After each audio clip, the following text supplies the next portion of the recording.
Ever wish your everyday spending could automatically contribute to your long-term financial goals? What if the money you spent on groceries, gas, or even your favorite streaming services could effortlessly grow your investment portfolio? Sounds a bit like financial magic, doesn't it? But what if I told you that for a period, there was a credit card designed to do just that? Today, we're diving deep into a fascinating and, as we'll soon discover, somewhat bittersweet chapter in the world of personal finance, the M1 Finance Owner's Rewards Card.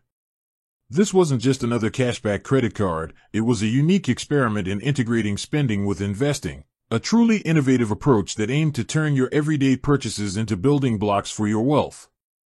We're going to explore what made this card so intriguing, how it worked, its benefits, why it was so appealing to a specific type of investor, and ultimately, why its journey has come to an end.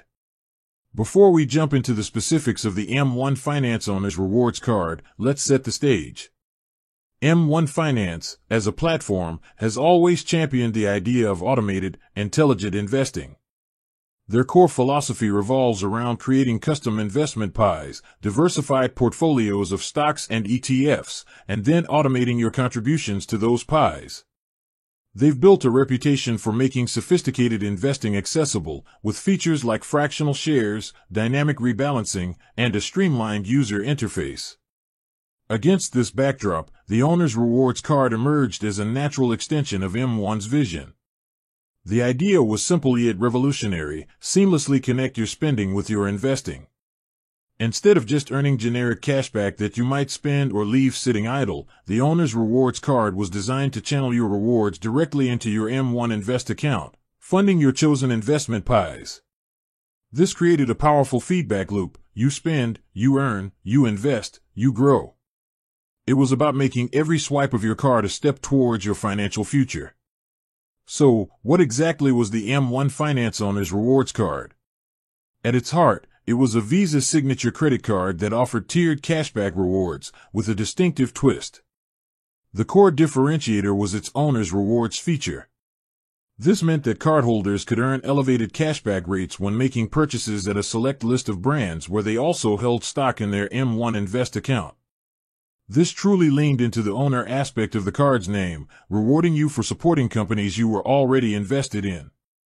Beyond the owner's rewards, the card also offered a standard cashback rate on all other eligible purchases. This made it a versatile tool for everyday spending, even if you weren't constantly shopping at your invested brands. The card also boasted a major advantage: no annual fee, which is always a welcome relief in the credit card landscape. Now, let's talk about the star of the show, those owner's rewards. How did they work, and what made them so unique? The concept was brilliant in its simplicity. M1 curated a list of popular brands, ranging from everyday necessities like gas stations and grocery stores to entertainment services and restaurants. These brands were then assigned different cashback tiers, typically 2.5%, 5%, or even 10%. The magic happened if you owned stock in that particular company, or its parent company, within your M1 Invest account. If you did, when you used your M1 Finance Owner's Rewards Card at that merchant, you'd unlock the elevated cashback rate. Imagine this: you own shares of, say, Starbucks through your M1 Pi. You grab your morning coffee using your Owner's Rewards Card. Instead of a flat 1.5% back, you could be earning 5% back on that purchase, directly funneled into your M1 Invest account to buy more Starbucks stock or any other asset in your pie. It was a tangible way to see your spending directly contribute to your portfolio's growth. The list of eligible brands and their corresponding cashback tiers wasn't static. M1 would periodically update it to reflect market trends and consumer preferences.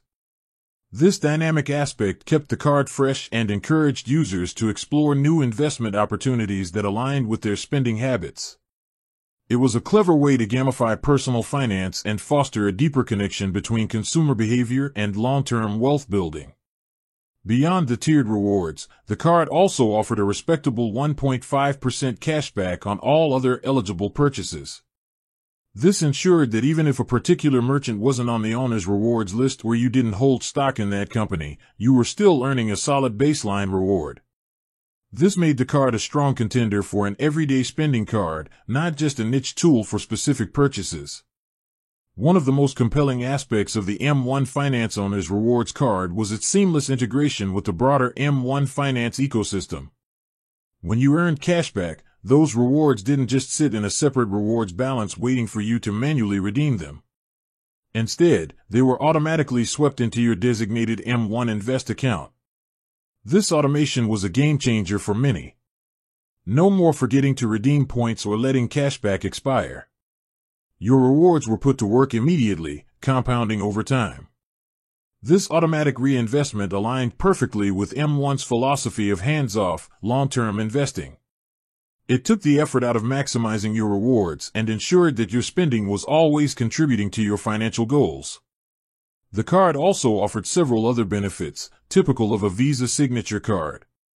These included perks like zero liability for unauthorized transactions, travel and emergency assistance services, roadside dispatch, and access to the Visa Signature Luxury Hotel Collection. While these are standard offerings for premium credit cards, their inclusion added another layer of value to the M1 Finance Owner's Rewards card. The target audience for the M1 Finance Owner's Rewards card was clear: M1 Finance users, particularly those who were already engaged with their investment platform and appreciated the benefits of automation. It was designed for individuals who wanted to optimize their finances, not just by investing wisely, but also by making their everyday spending work harder for them. If you were someone who valued the convenience of having your banking, investing, and spending all under one roof, this card was a strong fit. It appealed to those who understood the power of compounding and wanted to accelerate their wealth accumulation. By turning cashback into automatic investments, the card provided a unique avenue for micro-investing that could add up significantly over time. It was particularly attractive to those who were already investing in individual stocks and saw the synergy in earning higher rewards from the companies they already believed in. With that said, thanks for watching, and until next time.